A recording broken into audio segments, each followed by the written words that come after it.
ಮನೆಯಲ್ಲಿ ಬಡತನ ಬರಲು ಮುಖ್ಯವಾದ 10 ಕಾರಣಗಳು. ದಯವಿಟ್ಟು ವಿಡಿಯೋ ಪೂರ್ತಿ ನೋಡಿ ಎಲ್ಲವನ್ನು ತಿಳಿದುಕೊಳ್ಳಿ ಸ್ನೇಹಿತರೆ. ಈ ವಿಡಿಯೋ ಇಷ್ಟ ಆದರೆ ವಿಡಿಯೋಗೊಂದು ಲೈಕ್ ಮಾಡಿ ಆಯ್ತಾ. 1. ಕುಡಿಯುವ ನೀರನ್ನು ರಾತ್ರಿ ಹೊತ್ತು ಮುಚ್ಚದೆ ಹಾಗೆ ಬಿಡುವುದು. 2. ಬಾತ್ರೂಮ್ ಬಾಗಿಲನ್ನು ತೆಗೆದು ಇಡುವುದು. 3. ಸೂರ್ಯೋದಯ ಆದ ಮೇಲೂ ಸಹ ನಿದ್ರೆ ಮಾಡುವುದು ಅಥವಾ ಮಲಗಿರುವುದು. 4. ಕಾಲು ಮೇಲೆ ಕಾಲು ಹಾಕಿಕೊಂಡು ಕೂತುಕೊಂಡು ಕಾಲು ಅಲುಗಾಡಿಸುವುದು. 5.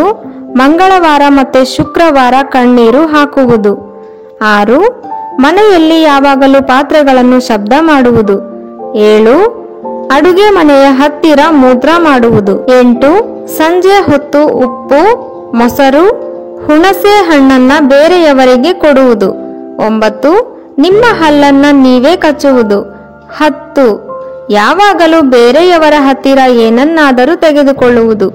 ಸ್ನೇಹಿತರೆ, ಇವತ್ತಿನ ಈ ವಿಡಿಯೋ ನಿಮಗೆ ಇಷ್ಟವಾಗಿದ್ದರೆ ವಿಡಿಯೋಗೊಂದು ಲೈಕ್ ಮಾಡಿ. ಮತ್ತಷ್ಟು ಮಾಹಿತಿಗಳಿಗಾಗಿ ಈ ಚಾನಲ್ ಅನ್ನು ದಯವಿಟ್ಟು ಸಬ್ಸ್ಕ್ರೈಬ್ ಮಾಡಿಕೊಳ್ಳಿ. ಕೇಳಿದ್ದಕ್ಕಾಗಿ ಧನ್ಯವಾದಗಳು.